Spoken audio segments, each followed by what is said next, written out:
Saya menyatakan apakah pandangan kerajaan mengenai cadangan oleh beberapa ahli politik termasuklah ahli Parlimen Keningau berkenaan keperluan perjanjian baru bagi menggantikan Perjanjian Malaysia tahun 1963 dan apakah implikasinya kepada wilayah Sabah dan Sarawak sekiranya Perjanjian Malaysia tahun 1963 dibatalkan dan digantikan dengan sebuah perjanjian baru. Terima kasih. Sila Yang Berhormat Menteri di Jabatan Perdana Menteri untuk menjawab. Tempoh masa 3 minit. Tuan Yang Pertua dan Yang Berhormat sepanggar. Perjanjian Malaysia 1963 dengan izin is a sacred and foundation document of the formation of the Federation of Malaysia, which means no MA 63, no Malaysia. Kalau orang Pandalaman, North Borneo, Sabah, mereka pada pandangan yaitu MA 63 sama dengan batu sumpah, yang telah pun berkali-kali disentuh.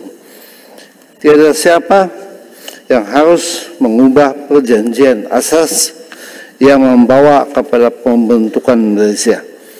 Mana-mana pandangan yang mencadangkan perjanjian baru Malaysia adalah pandangan yang terpesong dari perjuangan nasionalisme negara. Apabila perjanjian Malaysia 1963 diabaikan, ianya bermakna membelakangkan persekutuan Malaysia. Pandangan sebegini sangat mengelirukan, jauh dari tersasar dan tidak selaras dengan perlembagaan yang telah kita luluskan di Dewan Yang Mulia ini, yang mana perjanjian Malaysia 63 kini telah menjadi sebahagian daripada perlembagaan persekutuan. MA 63 amat penting karena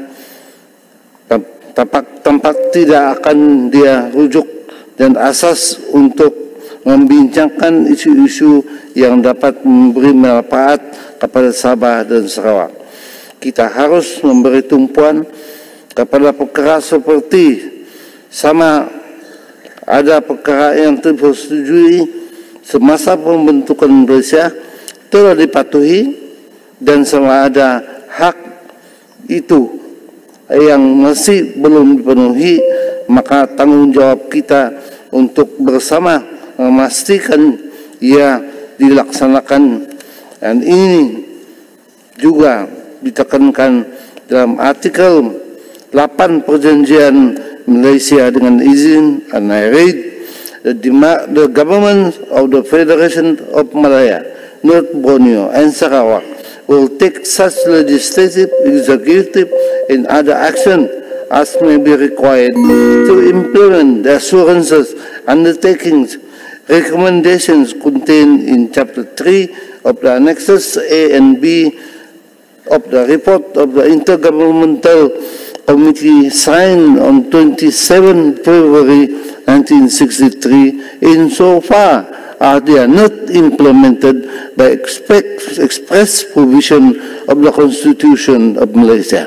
Kita harus bersatu padu membina untuk kekuatan keamanan dan perpaduan negara ini demi anak-anak dan cucu-cucu kita. Kita perlu elakkan bermain dengan semantik dan politik karena ia akan membawa lebih kebaikan daripada kemunduran khas dari segi kesatuan dan kesepaduan keluarga Malaysia. Terima kasih. Terima kasih.